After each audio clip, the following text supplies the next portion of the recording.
dari Jawa Timur. Suatu ketika, kerajaan Jenggala diserang oleh musuh. Ketika perang semakin sengit, permaisuri raja yang bernama Putri Dewi Sekartaji melarikan diri dan bersembunyi ke sebuah desa yang jauh dari Jenggala. Untuk menjaga keselamatannya, ia menyamar sebagai gadis kampung. Dewi Sekartaji tinggal di tempat Nyai Intan. Nyai Intan adalah seorang kaya yang mempunyai 3 putri, yaitu Kelenteng Abang, Kelenteng Ijo, dan Kelenteng Biru. Oleh Nyai Intan, Dewi Sekartaji diangkat anak dan diberi nama Kelenteng Kuning. Setelah keadaan di kerajaan Jenggala kembali tenang dan aman, sang pangeran mencari jejak istrinya. Ia pergi dan menyamar menjadi seorang pangeran yang sedang mencari jodoh. Panji Asmarabangun menyamar dengan nama Ande-Ande Lumut, lalu membuat sayembara. Dalam waktu singkat, berita sayembara itu tersebar jauh hingga ke desa si Kelenteng Kuning. Kelenteng Abang, Ijo, dan Biru mendengar kabar sayembara itu. Mereka sangat senang dan ingin mengikuti sayembara itu. Kita harus berhias agar terlihat cantik dan memikat sang pangeran, kata Kelenteng Abang. Benar sekali. Kita akan memakai pakaian dan perhiasan yang paling bagus, kata Kelenteng Ijo. Hai Kelenteng Kuning, kamu tidak usah ikut sayembara ini, karena kamu tidak pantas mendapatkan pangeran. Lebih baik kamu mencuci baju di sungai, perintah Kelenteng Abang sinis.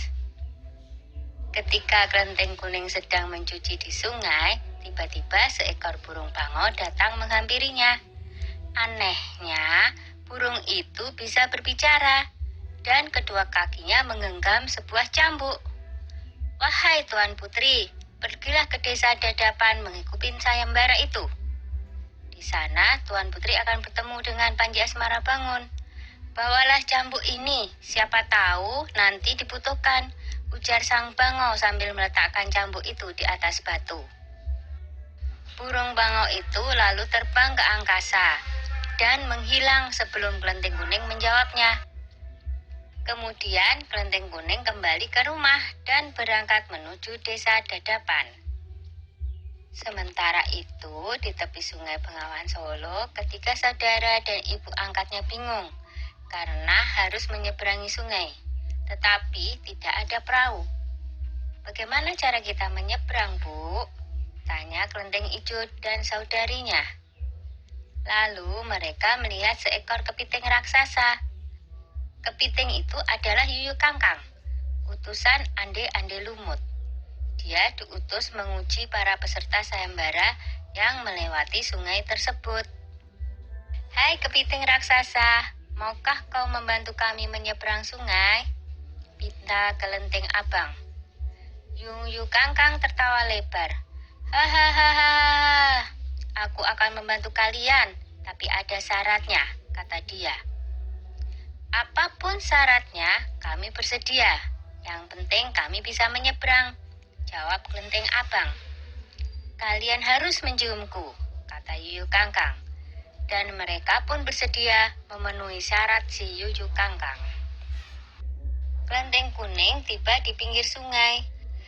Yuyu Kangkang mengajukan syarat yang sama.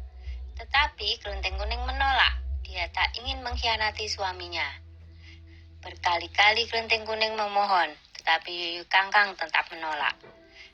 Akhirnya Kelenteng Kuning memukulkan cambuknya ke sungai, dan seketika itu air sungai Bengawan Solo surut. Melihat itu, Yuyu Kangkang ketakutan, dan segera menyeberangkan Kelenteng Kuning, bahkan mengantar